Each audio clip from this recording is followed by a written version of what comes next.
Electoral bond വിഷയത്തിൽ വിമർശനവുമായി AICC അധ്യക്ഷൻ മല്ലികാർജ്ജുൻ ഖർഗെ. ഇലക്ട്രൽ ബോണ്ടുകൾ വഴിയുള്ള സംശയാസ്പദമായ ഇടപാടുകൾ മറയ്ക്കാൻ മോദി സർക്കാർ എസ്.ബി.ഐയെ കവചമാക്കുന്നു. സുപ്രീംകോടതി വിധി തകർക്കാൻ എസ്.ബി.ഐയെ ഉപയോഗിക്കുകയാണെന്നും ഖർഗെ ആരോപിച്ചു. നോബൽ മാരിക്കാരൻ നൽകും കൂടുതൽ വിവരങ്ങൾ. നോബൽ മാരിക്കാരൻ, എസ്.ബി.ഐയെ മുൻനിർത്തി നരേന്ദ്രമോദി എന്ത് ചെയ്യുന്നു? അതിൽ ഇടപാടുകളിൽ സംശയാസ്പദമായി എന്തൊക്കെ കാര്യങ്ങളുണ്ട് എന്നാണ് ഖർഗെ ഇപ്പോൾ പറഞ്ഞു വെക്കുന്നത്?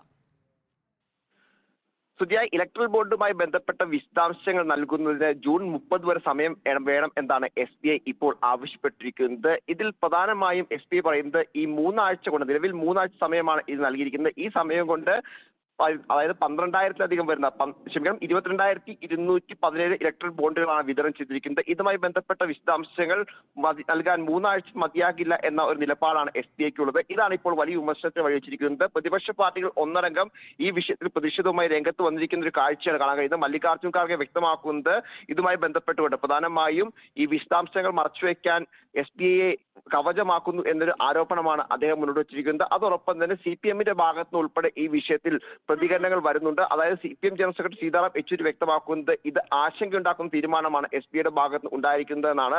കാരണം തെരഞ്ഞെടുപ്പ്, അതായത് ജൂൺ 30 എന്ന് പറയുമ്പോൾ ലോക്സഭാ തെരഞ്ഞെടുപ്പ് ഏറെക്കുറെ അവസാനിക്കും. ആ സമയം വരെ ഇത് നീട്ടിവെക്കുക എന്ന് പറയുന്നത് കേന്ദ്ര സർക്കാരിനെ സഹായിക്കാനാണ് എന്ന നിലപാടാണ് ഉള്ളത്. അതോടൊപ്പം തന്നെ KC വേണുഗോപാൽ ഇന്നിപ്പോൾ ഈ വിഷയത്തിൽ പ്രതികരണം നടത്തിയിട്ടുണ്ട്. KC വേണുഗോപാലും ഇലക്ട്രൽ ബോണ്ട് വിഷയത്തിൽ എസ്.ബി.ഐയുടെ നടപടിയെ ചോദ്യം ചെയ്യുകയാണ്. അഴിമതിയുടെ കുംഭകോണമാണ് നടന്നിരിക്കുന്നത്. അതോടൊപ്പം തന്നെ BJP നടത്തിയ അഴിമതിയുടെ ചിത്രം പുറത്തു വരാതിരിക്കാനാണ് ഇപ്പോൾ എസ്.ബി.ഐ ഇത്തരത്തിൽ ജൂൺ വരെ സമയം ചോദിച്ചിരിക്കുന്നത് എന്നാണ് പറയുന്നത്. ഏതാണെങ്കിലും രാഹുൽ ഗാന്ധി അടക്കമുള്ളവരും ഈ വിഷയത്തിൽ പ്രതികരണം നടത്തിയിട്ടുണ്ട്. ഇലക്ട്രൽ ബോണ്ട് വിഷയവുമായി ബന്ധപ്പെട്ടുകൊണ്ട് നേരത്തെ തന്നെ പ്രത്യേകിച്ച് BJP സർക്കാർ ഈ ഭരണഘടനാ വിരുദ്ധമായാണ് ഇലക്ട്രൽ ബോണ്ടുമായി ബന്ധപ്പെട്ട് മുന്നോട്ട് പോയതെന്നും അതോടൊപ്പം തന്നെ വലിയ രീതിയിൽ പ്രത്യേകിച്ച് വൻ ബിസിനസ്സുകാരിൽ നിന്ന് ഉൾപ്പെടെ വലിയ രീതിയിൽ പണം ഇത്തരത്തിൽ സമാഹരിക്കുകയും അതോടൊപ്പം തന്നെ അവർക്ക് മറ്റ് വഴിവിട്ട സഹായങ്ങൾ ചെയ്തു എന്ന ആരോപണമൊക്കെ പ്രതിപക്ഷ പാർട്ടികൾ ഉന്നയിച്ചിരുന്നു. ഇതുമായി ബന്ധപ്പെട്ട് സുപ്രീം കോടതിയുടെ ഭാഗത്തു നിന്നാണ് ഇലക്ട്രൽ ബോർഡിൽ ഒരു തിരിച്ചടി ഉണ്ടാവുകയും ചെയ്തത് സർക്കാരിന്. എന്താണെങ്കിലും അതിനിടയിലാണ് ഇപ്പോൾ എസ്.ബി.ഐ കൂടി ഇതിൽ സമയം ആവശ്യപ്പെട്ടതിനെതിരെ പ്രതിപക്ഷം രംഗത്ത് വന്നിരിക്കുന്നത്. എന്താണെങ്കിലും ഈ വിഷയം കൂടുതൽ പ്രചാരണമാക്കാനാണ് കോൺഗ്രസിന്റെ നീക്കം. രാജ്യവ്യാപകമായി ഇതിൽ